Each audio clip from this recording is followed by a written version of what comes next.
What is considered a taboo in your country but absolutely fine in another country? Taboo and tradition. In Alaska, being on the roadkill moose call list is a highly sought-after opportunity. Imagine your phone ringing to let you know that a fresh moose has been hit, and it's yours for the taking. Not only is it legal, but people even honk and cheer you on as you gather the meat, as if you just scored the catch of the day. A single moose can provide hundreds of pounds of meat, enough to stock a freezer and keep a family fed for months. For some folks in Alaska, this call can be like winning the lottery. But explaining this to friends in other states, like California, it's often met with disbelief and shock. The deer list. In parts of the mid-Atlantic, roadkill recovery isn't limited to moose. They have something known as the deer list. If a deer is struck and killed by a vehicle, local authorities call the next person in line, who then gets to retrieve the deer meat. Police even provide an official tag to ensure that the deer is legally harvested, so you don't run into trouble with wildlife authorities. In a region where deer collisions are common, this list helps turn potential waste into a practical resource while keeping costs down for families who need fresh meat. It's a smart, sustainable practice, but to people in more urban areas, it can seem shocking, or even a little grisly. Roadkill rules. In New England, the roadkill system goes by more specific rules. Roadkill retrieval is often limited to colder months, reducing the risk of spoiled meat. For those on the list, the condition of the animal is everything. Deer hit just right can yield a good amount of meat, while a badly damaged deer is left for coyotes. Even so, many New Englanders are still taken aback by the idea. In some areas, the deer list is a little-known tradition, making it a prized resource for those who know about it. But in urbanized parts of the country, the thought of eating roadkill still feels as wild as the backwoods itself. What's something totally normal in one country, but a huge taboo in another? Share your biggest cultural shocks in the comments. Subscribe for more fascinating insights and surprising stories from around the world. Deer dilemma. For those on the deer list, passing on a bad kill usually doesn't mean losing your spot. The process is pretty understanding, but in areas with high demand, saying no too often can push you down the line. For those who rely on this meat to help sustain themselves through the winter, a call can be a welcome relief. And while some folks may not understand the appeal, for many, it's a practical, sustainable way to source meat without the expense of store-bought prices. DIY venison? In rural South Georgia, grabbing roadkill isn't just a quirky tradition, it's a financial lifesaver. One college student recalls how his roommate would collect fresh roadkill deer and use it for everything from jerky to venison-based meals. As college students on tight budgets, it was a way to stretch their food supply while keeping costs low. They even joked that roadkill venison was free-range and locally sourced.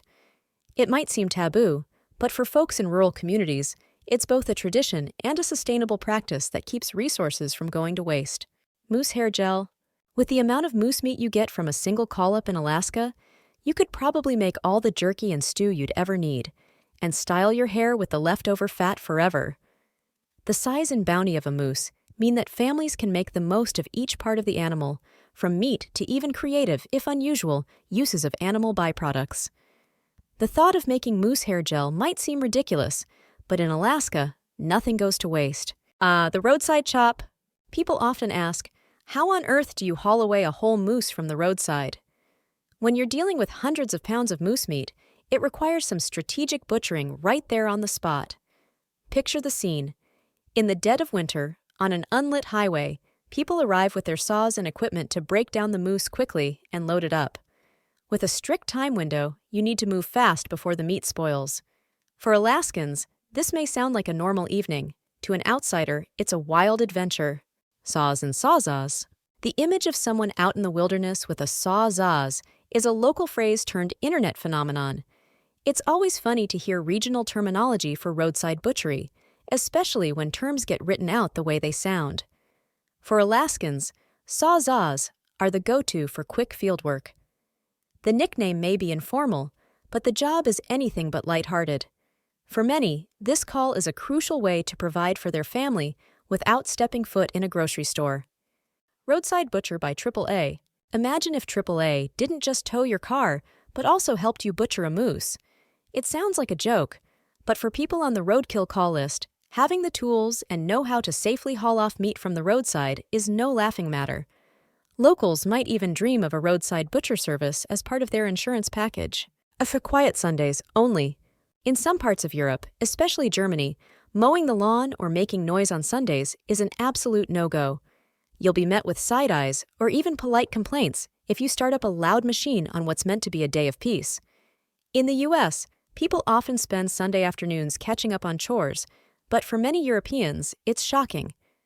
The unwritten rule here is respect for a restful Sunday, a tradition that keeps neighborhoods a little more serene, at least one day a week. Table manners? In Maori culture, sitting on tables or surfaces meant for food is deeply disrespectful. To them, it's a way of honoring the sacred nature of food preparation areas, yet in many other countries, you'll find people casually sitting on desks, tables, or countertops. It's a small gesture, but it signifies a big cultural difference in showing respect for shared spaces and meals. The waffle queen dilemma? For Germans, drinking wheat beer out of a bottle is almost sacrilegious. One American traveler recently discovered this firsthand when they tried to sip from a bottle and were met with stares. Their German colleagues insisted on a glass, knowing that proper beer etiquette is serious business. And as funny as it sounds, this is a classic example of how something as simple as pouring your beer can spark a cultural revelation. The Great Beer Debate. In Britain, putting ale in the fridge is practically a crime, while in Germany, beer is treated with the same reverence as a fine, chilled wine. I once brought some British ale over to my German friend's house, and her husband was immediately on a mission to chill it. The whole exchange was a comedy of cultural confusion. Where are the beers I brought? Oh, I put them in the fridge. What? No, it's ale. It's not supposed to be cold. We need to take it out. But it's beer? Beer goes in the fridge, right? I'm not drinking warm beer. Asterisk confused German noises. Asterisk. Once I convinced them to try it at room temperature, they braced themselves, expecting it to taste like warm dishwater. But to their surprise, they actually liked it. In Germany, warm beer is almost as unthinkable as putting ice in red wine. But for Brits, it's all part of the experience. The space between strangers. In Finland, standing closer than 6 feet to a stranger is practically unheard of unless space forces it. We have an unspoken rule: give everyone as much distance as possible. Just look up images of Finnish bus stops. You'll see people spread out to every corner. It's no surprise that we probably handled social distancing during COVID like pros. No adjustment needed. And here's the thing. The space isn't just a social quirk, it's deeply embedded in our comfort levels. Social distancing? That's just a Tuesday. Holding hands in public? In places like India or the Middle East, men holding hands in public is common and means friendship or family connection, not romance. My Indian roommates, for instance, would hold hands casually, even though they were extremely conservative in other ways. There was no discomfort or hesitation. It was natural and accepted. It's endearing in a way that men here in the West may never feel safe enough to experience. When I lived in Liberia, it was the same. I'd have boys or young men holding my hand without a second thought. At first, it felt strange, but after a while, I grew fond of it. There, it wasn't just about closeness. It was about being human together, in a way that bypasses any awkwardness or self-consciousness. The word cunt.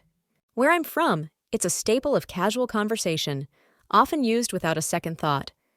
I remember talking politics with friends, and even in mixed company, there was no hesitation in calling a politician a cunt if that's how we felt. In other places, though, using it would probably get you some serious side-eye. But here? It's cathartic and even endearing when it fits. Talking to strangers on public transport? Growing up with this unspoken rule, I found it strange that New Yorkers, for instance, may actually be open to helping you. Just don't overdo the conversation. I remember being a lost tourist in NYC, staring blankly at the subway map. 2 random guys, who couldn't have looked more like New Yorkers, started arguing over the best route to get me where I needed to go. One guy was like, "He's from out of town. He needs the simple route." The other countered with, "Nah, he can handle the transfer." They were genuinely invested in my journey. Once, after arriving in NYC for the first time, I was looking for Perry Street. A guy in a sharp suit stops and gives me detailed directions. Just as I thank him, he's off with a parting, "You're welcome. Now get the fuck out of the way. We got places to be." It was the perfect welcome, helpful yet unapologetically direct. Public displays of affection are taboo here, but normal elsewhere. Where I live, if a couple starts making out in public, people will stare or frown. It's just seen as inappropriate. Yet, whenever I travel, it's amazing how common and relaxed people are about holding hands, hugging, or kissing in public spaces. For them, it's normal to show affection openly, and no one bats an eye. It's surprising how differently societies treat what seems like such a basic, natural gesture. Waltzing into someone's home wearing shoes? In my country, if you walk into someone's home without taking your shoes off, it's a huge faux pas. Shoes are taken off at the door, no questions asked. It's a sign of respect for the home's cleanliness. I still get taken aback when I see people in other places casually strolling around their own or someone else's home in shoes, especially on carpets. It's an adjustment, but hey, cultural quirks. Eating horse meat? In the US, the idea of eating horse meat horrifies most people, but it's normal in parts of Europe, especially France and Italy. I had a friend in France who explained it to me. Horse meat isn't super common, but is seen as a delicacy by some and is still available at certain butcher shops. Oddly enough, when the French come to the US, they're equally shocked that we can be fine with beef, but shudder at the thought of horse. It's all about what we're used to, I guess. Being a bubbly, positive person in Eastern Europe. A friend of mine moved to Eastern Europe, and her upbeat, friendly attitude made people there think she was either out of her mind or putting on a facade. It's normal to have a quieter, more reserved demeanor. In the US, though, a lack of positivity can be taken as a sign something is wrong. It's a reminder of just how differently each culture interprets personality. Female breast on regular television.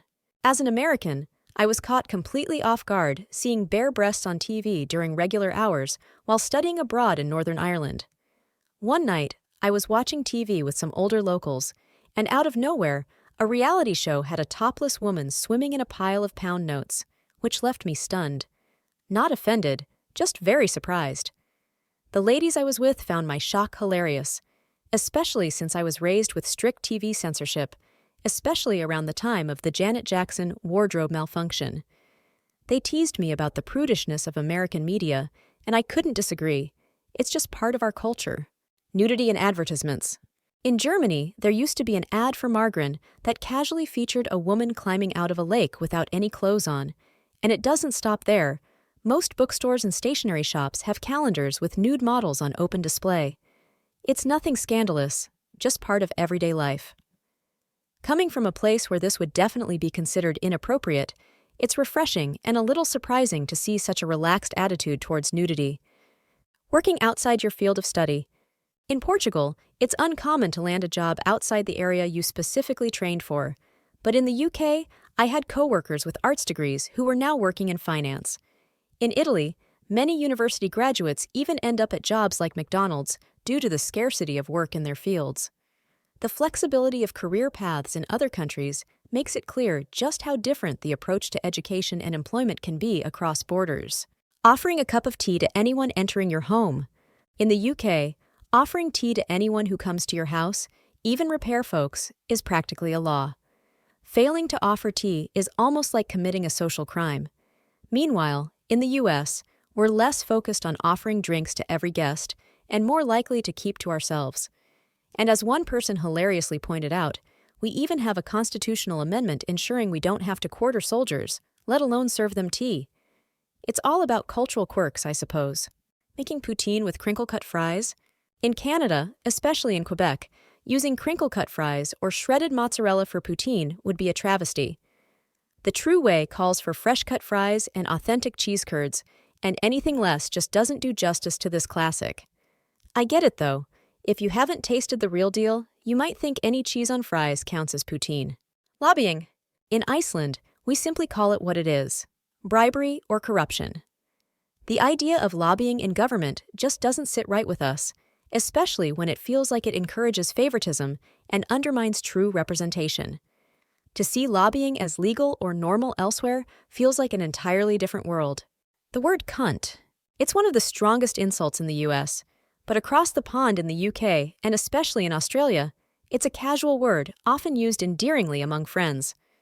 Once in London, I made the mistake of reacting to it like I would back home, and my British friends just laughed. They had to explain that it's all about context. It's a word with a life of its own over there. Not exclusive to my country, Sweden, but we have draconic drug laws here. In Sweden, alcohol consumption is a familiar sight. You could stumble down the street after a night out, and most wouldn't even blink. But light up a joint? Suddenly, it's treated as a severe criminal offense, with a harsh public attitude to match. It's baffling that attitudes towards weed are this strict, even though the harm associated is arguably less. Abortion, divorce, not paying back your parents even when they were deadbeat. In the Philippines, these are more than just taboos. Abortion and divorce are outright illegal. There's also a strong cultural expectation to financially support one's parents, even if they didn't provide that same care. It creates a cycle where traditions can feel inescapable, and stepping out of line is met with judgment or even legal consequences. Letting your kids play in the clothes they wear to school without wearing coveralls over them. In countries like Finland, kids are usually expected to wear coveralls when playing outside, especially to keep their school clothes in good condition. It's practical, but for outsiders, it can seem a bit much, like a mini uniform just for recess. Not liking fries or chocolate. Also, drinking light beer. Belgium is incredibly proud of its food and drink traditions, and rightfully so. But admitting you dislike staples like fries, chocolate, or even choosing a light beer can get you some serious side-eye. The love for these foods is practically a part of the national identity. Eating pork, leaving religion, drinking alcohol, having a tattoo, these can be taboos or outright prohibited in some places, particularly in Middle Eastern countries where cultural and religious expectations are deeply interwoven. Expressing individuality in appearance or beliefs comes with risks, and adhering to social norms is seen as essential. Not following the script often brings not only criticism, but sometimes even consequences. Putting your feet or bum on tables, pillows, or anywhere you'd sleep or eat, and wearing outside shoes in the house. In Indigenous cultures, and adopted by many non-Indigenous people in New Zealand, putting your feet or outside items where you eat or sleep is a sign of disrespect. It's about keeping spaces sacred and clean, even down to cultural etiquette around shoes indoors. This practice feels like an extra layer of respect for the home and its purpose. In my country, discussing mental health openly is taboo, but accepted elsewhere. I remember sitting through a TA training course about suicide prevention while I was teaching undergrads. I had an international student from Egypt beside me, and he was baffled. I'm from Egypt. This doesn't happen in my country because it's forbidden in Islam. It just doesn't happen. While suicide rates might be lower in the Arab world, it's still not non-existent, and I wondered how much could go unspoken in places where mental health remains so stigmatized. Any kind of physical punishment for children. Physical punishment isn't just taboo in many parts of the world, it's illegal. Yet, in other places, it's shockingly normalized. Growing up, I'd hear adults talk casually about how they would have been whooped for certain things they did. I find it shocking, especially since research shows how damaging physical punishment is.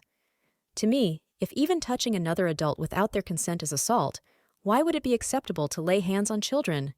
It's a harsh double standard. Foraging or even walking through private land, safe passage. In the USA, wandering onto someone's private property can be dangerous, even for innocent foragers. In Europe, taking a small amount or safe passage through private land is common. I once mentioned to a European friend that here, even walking onto someone's land without permission could get you in serious trouble, or worse. They couldn't believe how fiercely personal space and private property are guarded in the U.S. And as far as public lands go, the take nothing, leave nothing rule often applies, especially in parks. In some regions, though, it's possible to forage or hunt with permission, though you have to know where and ask first. Belgium. Call them French fries and get effed up. In Belgium, calling fries French is practically asking for a fight. And don't even mention Belgian waffles. There's no such thing. You're probably thinking of Brussels waffles, but we have so many kinds. It's like ordering a Belgian beer and not knowing which of our hundreds of brews you're actually talking about. Children being naked? In the U.S., seeing young children naked in public spaces, or even their backyards, can lead to serious complaints or CPS calls. But in parts of Europe, it's completely normal for kids under 6 to be nude at the beach or outside. I think a lot about this cultural divide. Kids just go through phases where they refuse to wear clothes, so why stigmatize it? I remember once finding my 3-year-old had wriggled out of their clothes and started roaming our yard. Thankfully, the neighbors just laughed it off, understanding the clothes are optional mindset of small children.